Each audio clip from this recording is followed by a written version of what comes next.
C'est toujours un plaisir pour moi de vous retrouver à ce rendez-vous de l'information sur ESAE Télévision. Bonsoir, bienvenue. Tout de suite les titres de ce journal. Dans quelques jours, la radio Tokpa célébrera ses 20 ans d'existence. En prélude à cet événement, le directeur général de la radio, Guy Kpakpo, présente les perspectives et les activités menées en cette occasion. Les détails dans un instant. Le Conseil des ministres de ce mercredi a autorisé l'organisation à Cotonou du 30 au 31 juillet 2019 de la 19e réunion du comité des ministres du projet de gazoduc de l'Afrique de l'Ouest, à suivre dans cette édition. Les écureuils du Bénin ouvrent le bal ce vendredi des huitièmes de finale de la CAN Égypte 2019 avec les Lions de l'Atlas du Maroc au stade Al-Salam du Caire. Plus de précisions dans un instant.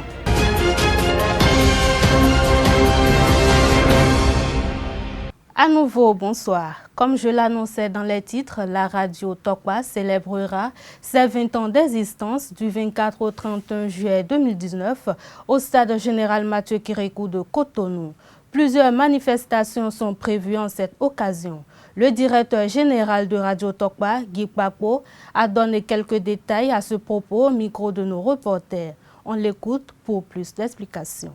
20 ans de vie, c'est une très longue période, 20 ans. C'est beaucoup quand même. Si c'était une demoiselle, elle serait déjà prête au mariage. Et nous, 20 ans de vie de Radio Tokpa, je vous assure que ça n'a pas été facile, ça n'a pas été rose du tout. Ça représente 20 ans de dur labeur et surtout 20 ans de sacrifice. Et puis de beaucoup de souffrance également, parce que gérer un média comme le nôtre, dans un pays comme le nôtre, c'est pas toujours facile. Nous pensons, avec l'ère du numérique, nous pensons pouvoir rentrer de plein pied dans le monde, parce que nous nous battons tous les jours pour pouvoir nous familiariser à ce nouvel instrument et ces nouvelles méthodes et pratiques.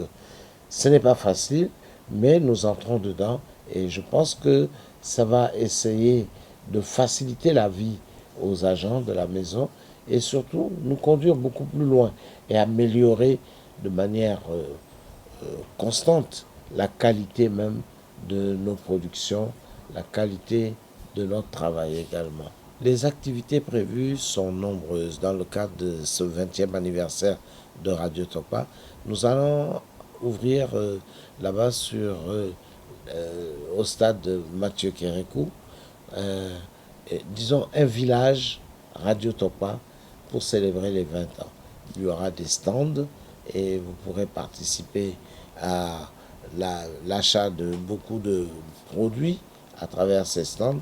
Mais surtout et surtout, nous avons l'intention de déplacer la radio là-bas du côté du stade Mathieu Kérékou. Nous allons faire des émissions en direct depuis le stand. Ça permettra à nos auditeurs et à tous les curieux qui veulent connaître les visages de certaines personnes, certains animateurs, certains journalistes. Bien, ils auront l'occasion de voir tout ça et surtout de participer en direct à ces émissions. Disons que Radio Tokpa va se déporter de l'autre côté là-bas du stade de l'Amitié, mais surtout ce sera une porte ouverte pour tous les auditeurs, ceux qui veulent savoir comment s'opère la magie de la radio. Eh bien, ils seront là, ils pourront voir tout ça. Je crois que... Et puis nous allons également célébrer les artistes. Il y aura des manifestations artistiques, il y aura également des prestations d'autres journalistes qui viennent d'autres maisons. En tout cas, ce sera une très belle fête et puis nous allons danser et manger et boire à satiété. Eh bien, les auditeurs, le premier mot qui me vient à la bouche, c'est de leur dire merci.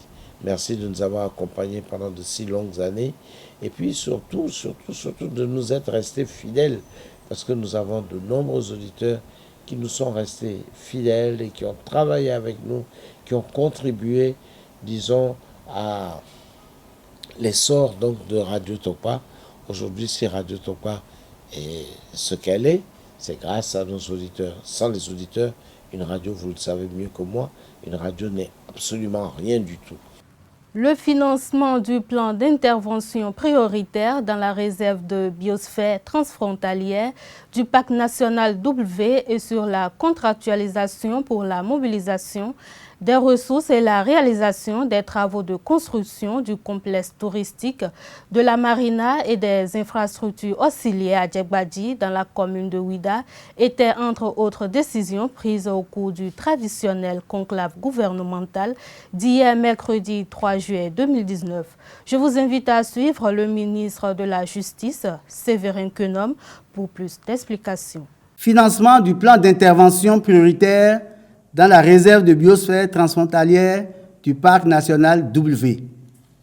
Ce complexe, d'une superficie de 7 623 km², fait l'objet d'une forte pression démographique avec des activités illicites de braconnage, d'élevage, de pêche et d'exploitation forestière.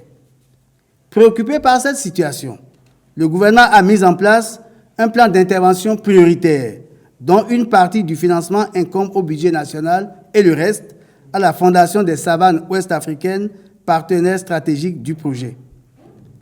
Appréciant l'urgence de la mise en œuvre de ce plan, le Conseil a autorisé le décaissement de la contrepartie béninoise qui s'élève à la somme de 347 361 840 francs CFA. 5. Contractualisation pour la mobilisation des ressources et la réalisation des travaux de construction du complexe touristique de la marina et des infrastructures auxiliaires à Djegbadji dans la commune de Ouida. Ce projet, confié à l'entreprise Union Construction and Investment Holding Group à la suite du Conseil des ministres du 27 juin 2018, a fait l'objet d'une optimisation et d'un redimensionnement à l'issue desquels les montants ont été revus à la baisse. Il vise la valorisation du potentiel touristique autour de la porte de non-retour, lieu important du tourisme mémorial. Dans ce cadre, il est retenu, entre autres infrastructures à réaliser, des jardins publics appelés Jardins du Souvenir, un hôtel thématique de 150 chambres, un bateau de la mémoire appelé Bateau du Départ, un village artisanal, des boutiques, des restaurants. Les ministres intervenant dans la mise en œuvre du projet sont instruits de procéder à la signature du contrat avec l'entreprise et d'accomplir toutes les diligences nécessaires au démarrage effectif et au suivi rigoureux des travaux. La rénovation des comptes économiques selon les recommandations du système de comptabilité nationale 2018-2008 des Nations Unies et les rencontres qui sont autorisées étaient également au cœur du Conseil des ministres de ce mercredi. On écoute à nouveau le ministre de la Justice, Séverin Quenom. Rénovation des comptes économiques selon les recommandations du système de comptabilité nationale 2008 des Nations Unies. Le gouvernement a entrepris, depuis mai 2016, la mise en œuvre de ce nouveau système de comptabilité nationale. L'exercice permet, d'une part, de se conformer aux normes internationales et, d'autre part, d'ajuster la pertinence des agrégats macroéconomiques en s'adaptant aux nouvelles réalités résultant de l'évolution structurelle de l'économie. Pour ce faire, et conformément aux normes internationales, l'année de base choisie est 2015 contre 2007 pour les anciens comptes. Ce choix est motivé, entre autres, par la disponibilité des données plus récentes issues notamment du 4e recensement général de la population et de l'habitat et de l'enquête EMICOV 2015. Au terme des travaux conduits avec l'assistance technique du Fonds monétaire international, de la Commission économique des Nations unies pour l'Afrique et l'Observatoire économique et statistique d'Afrique subsaharienne, les principaux résultats obtenus pour l'année 2015 affichent une valeur du PIB qui s'établit à 6 732 milliards 8 contre 4 926,4 CFA dans les anciens comptes élaborés sur la base du système de comptabilité nationale 1993, soit une hausse de 36,7%. Une contribution plus importante des secteurs primaires et tertiaires au PIB, soit respectivement 26,4% et 49,2% contre 22,1% et 45,8% dans les anciens comptes. Une contribution du secteur secondaire au PIB pour 16,4% contre 21,2% dans les anciens comptes. Par ailleurs, les résultats de ces travaux révèlent principalement, en 2018, un taux d'endettement de 41% contre 56% dans les anciens comptes, un taux de contribution fiscale de 10,2% contre 14% précédemment, un déficit budgétaire de moins 2,9% contre moins 4% suivant l'ancienne méthode et un déficit courant de la balance des paiements de moins 6,8% contre 9,3% anciennement.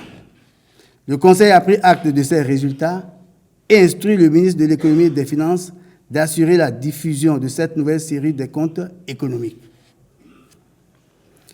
Au titre des rencontres et manifestations internationales, le Conseil a autorisé l'organisation à Cotonou, du 30 au 31 juillet 2019, de la 19e réunion du Comité des ministres du projet de gazoduc de l'Afrique de l'Ouest. À présent, la page sport pour mettre un terme à cette édition.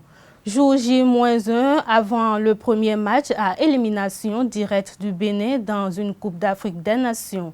Les écureuils du Bénin ouvrent le bal ce vendredi des huitièmes de finale de la CAN Égypte 2019 avec les Lions de l'Atlas du Maroc au stade Al-Salam du Caire. En prélude à cette rencontre, Michel Dissuyer et ses hommes ont rallié hier soir leur nouveau camp de base dans la capitale égyptienne en provenance d'Ismaïlia. Ils se sont entraînés en fin d'après-midi ce jeudi au Shams Club. Cette formule comme à l'Euro, avec les meilleurs troisièmes qui sont qualifiés. Si on fait que des nuls jusqu'au bout et qu'on gagne 0 en prolongation, je signe de suite, il n'y a pas de souci. On en fait partie et ça c'est vraiment, j'en ai des frissons carrément. Il n'y a vraiment rien de plus beau et j'espère qu'on va continuer à écrire l'histoire du Bénin. Oui, c'est un plaisir immense parce que on a beaucoup travaillé tous ces derniers mois, d'abord pour être ici, ensuite quand on est ici, on essaie de franchir encore des paliers. Aujourd'hui, même si on n'a pas gagné notre premier match en Coupe d'Afrique, on a quand même fait 3 matchs nuls, dont 2 vraiment contre de grosses équipes du continent africain. Donc voilà, c'est très satisfaisant. Tout est à faire, on l'a démontré, pas qu'aujourd'hui. En phase éliminatoire, contre le Ghana, contre la Guinée, contre toutes les équipes, on montre qu'on peut rivaliser. Et là, sur un match à élimination directe, vous savez très bien que ça va vite d'un côté ou de l'autre. On va bien préparer ce match, bien récupérer pour être en forme contre le Maroc. On met les noisettes un peu là et on se prépare pour le prochain match. Il va falloir bien recharger en tout cas. Mais oui, c'est ce que j'ai dit en conférence de presse, l'appétit vient toujours en mangeant. Maintenant, on sait que plus on avance dans la compétition, plus c'est dur. Mais en tout cas, il y a tellement de cœur, de générosité dans ce groupe-là que voilà, on continue d'avancer. La deuxième huitième de finale va mettre aux prises l'Ouganda avec le Sénégal à 20h. La troisième édition des internationaux de badminton du Bénin s'est achevée le dimanche dernier au Palais des Sports du stade Général Mathieu Kérékou de Cotonou. Cette année, la compétition est passée de Future Series à International Series et qualificative aux Jeux Olympiques Tokyo 2020. Le président de la Fédération béninoise de badminton, Aubin Assogba, a fait le bilan du tournoi. Suivons-le. Les internationaux de badminton, cette année, c'est une compétition qui est qualificative pour les Jeux Olympiques et qui a vu la participation donc, de 27 pays qui viennent de tous les 5 continents. Cela révèle un caractère international de la compétition. Et nous avons eu donc 5 épreuves qui les gens jouaient en open et à la fin, on va voir ceux qui seront les meilleurs. C'est ceux-là qui vont continuer la course pour partir aux Jeux Olympiques. Donc c'est ce que nous pouvons dire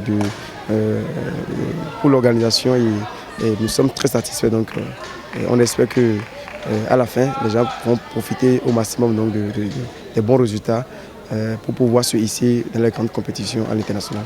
Au plan technique de la compétition, on peut dire que les Africains n'ont pas démérité. Nous avons vu les Nigériens qui se sont fait ici en finale au niveau des doubles hommes et qui l'ont emporté.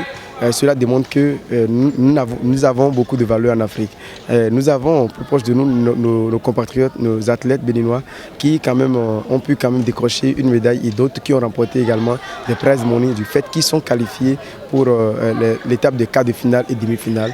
Donc c'est une satisfaction comme je l'ai dit et je suis très heureux aujourd'hui et nous pouvons déjà être contents du fait que les athlètes se sont plus ici à ce niveau de la compétition.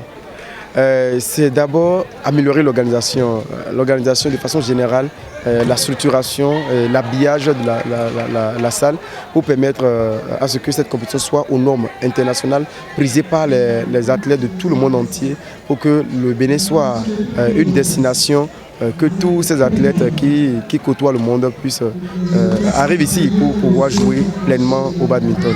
Mais au-delà de cela, nous devons également avoir des attentes par rapport à la qualité des athlètes et travailler pour que ceux-là, nos athlètes, représentent bien notre pays lors de la prochaine édition. Mais également, ce n'est pas que les internationaux du Bénin, nous avons également en perspective la participation aux compétitions majeures de la Confédération, en l'occurrence les championnats d'Afrique moins de 15 ans qui auront lieu du 8 au 14 juillet prochain en Côte d'Ivoire, sans oublier les internationaux de la Côte d'Ivoire qui commencent le 4 et la Coupe AFB moins de 15 ans qui est pour les enfants de moins de 15 ans qui va démarrer le 5 prochain du côté de la Côte d'Ivoire. La cagnotte des $10 000 US mise au jeu cette année a été distribuée selon les clés de répartition bien définies au meilleur des 5 catégories, simple femme, simple homme, double homme et femme ainsi que double mixte. Retrouvons le président Robin Assogba pour plus de détails.